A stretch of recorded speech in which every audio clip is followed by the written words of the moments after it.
ইয়াতাকাব্বারুনা feel আরদি বিগাইরিল হাক্কি ওয়া ইয়ারাউ কুল্লা আয়াতিন লা ইউমিনু বিহা ওয়া ইয়ারাউ সাবিলার রুশদ লা ইয়াত্তাখিযুহু সাবিলা وَإِنْ يَرَوْا سَبِيلَ الْغَيِّ يَتَّخِذُوهُ سَبِيلًا ذَلِكَ بِأَنَّهُمْ كَذَّبُوا بِآيَاتِنَا وَكَانُوا عَنْهَا غَافِلِينَ জোরে বলুন আল্লাহু আকবার।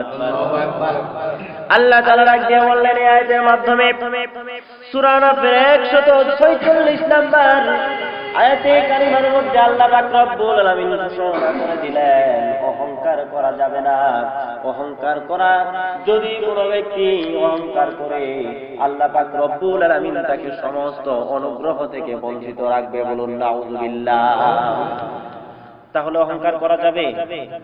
অহংকার করা যাবে না। আল্লাহ বলে দিয়েছেন সাআসরিফু আন আয়াতি আল্লাযীনা ইয়াতাকাব্বারুনা ফিল আরদ, যারা দুনিয়াতে অন্যায়ভাবে অহংকার করে আর আমি আমার আয়াত এবং নিদর্শনাবলী থেকে তাদেরকে ফিরিয়ে রাখি।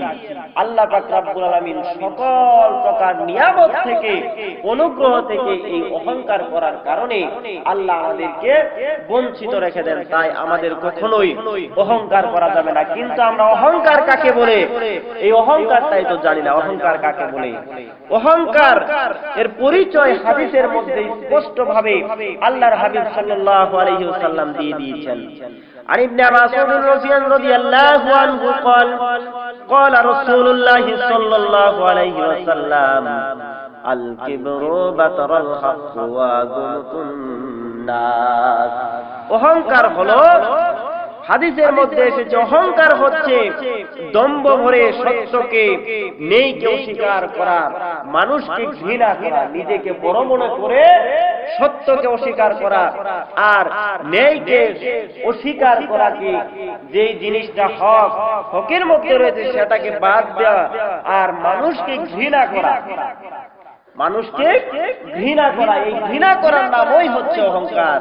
আর এই অহংকারটাকে আল্লাহ এবং তার রাসূল সাল্লাল্লাহু আলাইহি ওয়াসাল্লাম এতই নিকৃষ্ট ঘোষণা করেছেন যে সামান্যতম যদি অহংকার কার অন্তরের মধ্যে থাকে তাহলে সেই ব্যক্তি কখনোই আল্লাহর জান্নাতে যেতে পারবে না।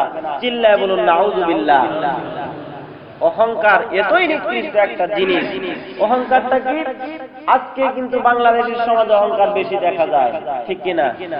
জোরে বলেন ঠিক কিনা? অহংকার দেখা যায়।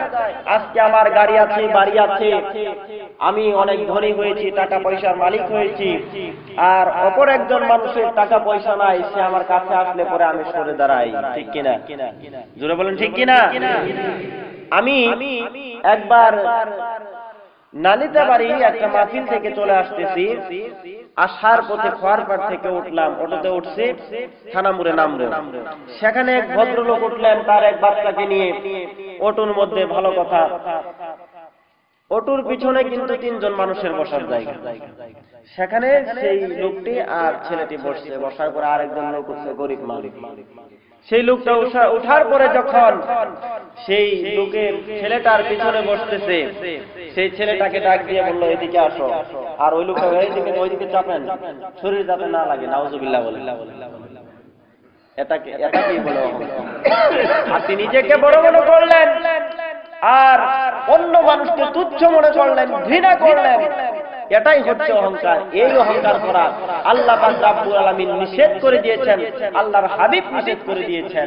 কেননা এই অহংকার করাটা কি ভালো কাজ? অহংকারীকে কেউ পছন্দ করে? কেউ পছন্দ করে না, আল্লাহ পছন্দ করে না। একটু দরুদ পড়েন, আল্লাহুম্মা সাল্লি।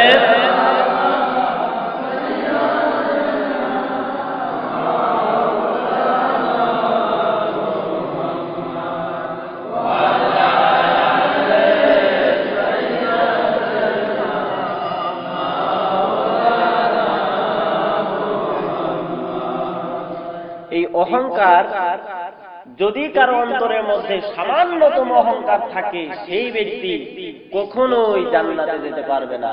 হাদিসের মধ্যে এসেছে, মুসলিম শরীফের মধ্যে হাদিসটি এসেছে, হাদিস 169 নম্বর হাদিসে এসেছে, হযরতে মাসউদ রাদিয়াল্লাহু তাআলা আনহু থেকে বর্ণিত। আল্লাহর হাবিব সাল্লাল্লাহু আলাইহি ওয়াসাল্লাম ইরশাদ করে দিয়েছেন, লা ইয়াদখুলুল জান্নাতা মান কানা ফি কলবিহি মিসকালা যাররাতিন মিন কিবরি। আল্লাহর হাবিব বলে দিলেন, যার অন্তরে বিন্দু পরিমাণ অহংকার থাকবে সে কখনোই জান্নাতে যেতে পারবে না, তার কপালে জান্নাতের বাসনাও তার কপালে আসবে না। বলুন নাউযুবিল্লাহ। এই অহংকার এমন একটা জিনিস, কেননা অহংকার করা কখনোই মানুষের গুণ হতে পারে না। অহংকার করা মানুষের গুণ হতে পারে? মানুষ হচ্ছে সামাজিক জীব, সমাজের মধ্যে মিলে মিশে একসাথে বসবাস করবে, এই জন্যই তো আল্লাহ সৃষ্টি করেছে। পশু পাখিকে কিন্তু এই মানুষের মতো সম্মান আল্লাহ দেয় নাই। পশু পাখিকে সম্মান দিছে? দেয় নাই। পশু পাখিরা হিংসা করে। আপনি দেখবেন সবচেয়ে বেশি হিংসুক প্রাণী হচ্ছে আমার মনে হয় কুকুর। এই কুকুরের চেয়ে মনে হয় হিংসুক আর কেউ নাই। আপনারা জানেন যে আপনার এই এলাকায় একটা কুকুর আছে, অন্য এলাকা থেকে যদি আরেকটা কুকুর আসে তাহলে দেখবেন যে সেই কুকুরটা তাকে দাওয়াত দেয়, তাকে ঘৃণা করে, তাকে এই এলাকায় প্রবেশ করতে দেয় না। এটা তো এই অহংকার, এটা তো কুকুরের গুণ। এটা মানুষের মধ্যে থাকতে পারে? জোরে বলেন, থাকতে পারে? তবে এই এলাকার মানুষ, এই এলাকার মানুষের মধ্যে কোনো অহংকার নাই, এটা আমি হলফ করে বলতে পারি। আলহামদুলিল্লাহ। জোরে বলেন আলহামদুলিল্লাহ। কারণ আপনারা বুঝতে পারবেন যে এমন কিছু লোক আছে এই এলাকার মধ্যে যেই লোকদের সাথে চলাফেরা করা, উঠা বসা করা, কথাবার্তা বলার যোগ্যতাও আমি আমিনুলের নাই, কিন্তু আমাকে তারা এমন ভাবে স্নেহ করে, এমন ভাবে আমাকে কাছে টেনে নিয়েছে, আমি আমার ধারণা মৃত্যুর আগেও আমি আপনাদের এই মুহাব্বতের কথা আমি কোনোদিন বলতে পারবো না। কেননা এখানে কিছু প্রিন্সিপাল আছে, প্রভাষক প্রফেসর আছে, আছে না নাই? কলেজের টিচার আছে না নাই? এলাকার মাতবর আছে না নাই? আমার বাড়ি হচ্ছে, আমি হলাম গরিব মানুষ। আমার এলাকায় যারা গেছে তারা জানে আমি মাটির ঘরে থাকি, আমাদের বাড়ি হচ্ছে মাটির ঘর। আমার মতো গরিব মানুষ কি একটা পোলাপান মানুষ, তারপর আপনারা এই বড় বড় লোকগুলো আমাকে এলাকার মাতবর শ্রেণী হয়ে আমাকে যেহেতু স্নেহ করেন, এতে আমি বুঝতে পারি এই এলাকার গণ্যমান্য ব্যক্তির মধ্যে যদি অহংকার না থাকে তাহলে ছোট মানুষের মধ্যে অহংকার আছে? গরিব মানুষের মধ্যে অহংকার আছে? অহংকার নাই। আমি আপনাদের কাছে আমি হলফ করে বলতে পারি সম্মানিত হাজিরিন। তবে অন্যান্য এলাকায় বাংলাদেশের চিত্রে দেখা যায় এই অহংকারের প্রচলনটা খুব বেশি, আপনাদের এলাকায় নাই। সম্মানিত হাজিরিন, আমি আরো একটা জিনিস আপনাদের কাছে বলে যাই, যদি কোনো ব্যক্তি ইচ্ছা করে অহংকার করে, অহংকার করার কারণে তার জন্য এমন বড় গুনাহ হয়ে যায়। আল্লাহ পাক রব্বুল আলামিন সূরা জুমার 72 নম্বর আয়াতের মধ্যে বলে দিয়েছেন, যদি কোনো ব্যক্তি এই অহংকার করে, অপরকে যদি কোনো ব্যক্তি একবারে তুচ্ছ মনে করে, ছোট মনে করে, গরিব মনে করে যদি কাছে না নেয়, তার অর্থ সম্পদ নাই এই জন্য যদি তার সাথে কথা না বলে, তার সে বড় চাকরি করে, আরেক ব্যক্তি রাস্তার মধ্যে ভিক্ষা করে, তাকে যদি দূর দূর করে ছাড়িয়ে দেয়, আল্লাহ পাক রব্বুল আলামিন সেই সকল ব্যক্তির জন্য সূরা জুমার 72 নম্বর আয়াতে ঘোষণা দিয়েছেন, তারা চিরকাল ধরে জাহান্নামের মধ্যে থাকবে। অন্যান্য অপরাধকারীরা যদি জাহান্নামে যায় পাপ করার কারণে, কোনদিন না কোনদিন তারা তাদের শাস্তি ভোগ করার পরে তারা দুনিয়ায় তাদেরকে সেখান থেকে বের করে নিয়ে জান্নাতে দেওয়া হবে। কিন্তু যদি কারো অন্তরের মধ্যে এক বিন্দু অহংকার থাকে তাহলে সেই ব্যক্তি চিরকালের জন্যই জাহান্নামের অধিবাসী হবে। বলুন নাউযুবিল্লাহ। আল্লাহ পাক বলে দিলেন, قيل ادخلوا أبواب جهنم خالدين فيها فبئس مثوى المتكبرين। আল্লাহ বলে দিলেন, অহংকারীদেরকে বলা হবে, তোমরা জাহান্নামের দরজা দিয়ে প্রবেশ করো চিরকালের জন্য, সেখানে তোমরা চিরকাল অবস্থান করবে, এই জন্য জাহান্নামে প্রবেশ করো। আর এই জাহান্নামটা হলো কতই না নিকৃষ্টতম স্থান, যেটা অহংকারীদের জন্য দেওয়া হবে। অহংকারীদের জন্য যে জাহান্নাম দেওয়া হবে সেটা এমন নিকৃষ্ট যে এই জাহান্নামের বর্ণনা করতে গেলে সময় ধরবে না, জাহান্নামের বর্ণনা করে শেষ করা যাবে না।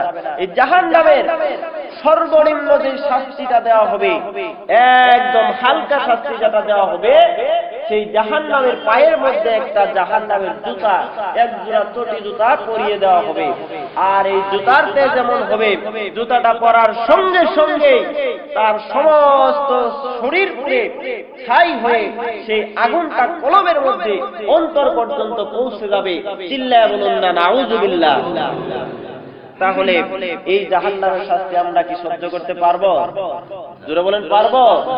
তবে আপনাদের কোনো ভয় নাই, কারণ আপনাদের মনে অহংকার নাই, এটা আমি জানি। সম্মানিত হাজিরিন, আল্লাহ পাক রব্বুল আলামিন আবারও বলে দিলেন এই অহংকারীদেরকে হুঁশিয়ার করার জন্য, সাবধান করার জন্য আবারও বলে দিলেন। আল্লাহ পাক রব্বুল আলামিন এটা বলেছেন সূরা নাহলের 29 নম্বর আয়াতের মধ্যে। আল্লাহ বলে দিলেন ফাদখুলু আবওয়াবা জাহান্নামা খালিদিনা ফিহা ফালাবিসা মাসওয়াল মুতাকাব্বিরিন। আল্লাহ বলে দিলেন অহংকারীদেরকে বলা হবে, সুতরাং তোমরা জাহান্নামের দরজা দ্বারা প্রবেশ করো। অতএব অবশ্যই অহংকারীদের জন্য যে জাহান্নাম রাখা হয়েছে তা কতই না নিকৃষ্টতম স্থান। সেখানে জাহান্নামের মধ্যে কোনো এসি থাকবে? এসি তো দূরের কথা, আপনার কাছে সেখানে পচা বাগানের পানিও দেওয়া হবে না। এর চেয়ে নিকৃষ্ট খাবার আপনার জন্য সেই জাহান্নামে রাখা হবে। বলুন না নাউযুবিল্লাহ। আল্লাহ পাক রব্বুল আলামিন যাতে আমাদেরকে এই জাহান্নামের মধ্যে না নেয়, আল্লাহ যাতে আমাদেরকে মাফ করে দেয়, আমরা সকলে বলি আমিন। একটু জিকির করি লা ইলাহা ইল্লাল্লাহ, লা ইলাহা ইল্লাল্লাহ, আর জোরে লা ইলাহা ইল্লাল্লাহ, লা ইলাহা ইল্লাল্লাহ, লা ইলাহা ইল্লাল্লাহ। আইরে আমার মনের বেদনা ওরে বুঝাইলে কেউ বুঝে না, আইরে শোনাইলে কেউ শুনে না, আইরে শোনাইলে কেউ শুনে না, শুধু শুনে সোনার মদিনা।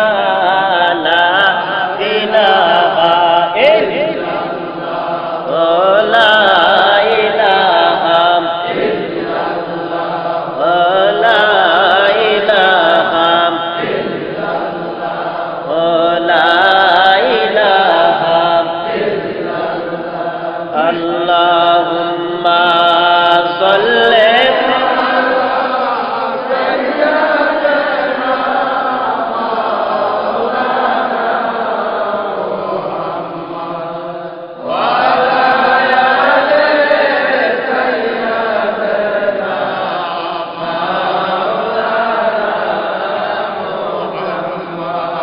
আল্লাহ তাআলা, আমরা এখানে যারা উপস্থিত আছি আমরা কি অহংকার করব?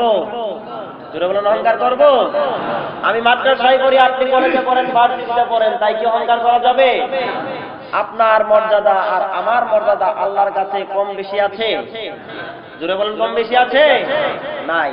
আল্লাহ পাক রব্বুল আলামিন কাল কিয়ামতের ময়দানে মানব জাতিকে ডাক দিবেন, একবারে একসাথে সকল মানুষকে ডাক দিবেন, ইয়া আইয়ুহান নাস, ইয়া আইয়ুহান নাস বলে তিনি ডাক দিবেন। সেখানে ডাক দিবে না তোমাকে হে মুফতি সাহেব, হে মুহাদ্দিস সাহেব, হে প্রফেসর, হে ভার্সিটির ছাত্র, মাদ্রাসার ছাত্র, এভাবে ডাক দেওয়া হবে না। সকল মানুষকে আল্লাহ পাক রব্বুল আলামিন ডাক দিবে। সেই জাহান্নাম, সেই কিয়ামতের ময়দানে সকল মানুষের মর্যাদা সমান হবে। তবে এই মানুষ যারা হচ্ছে সাধারণ মানুষগুলো, এখান থেকে আল্লাহর নবী রাসূল, আল্লাহর ওলিয়া উলিয়া, তাদের সম্মান, তাদের আসন, তাদের বসা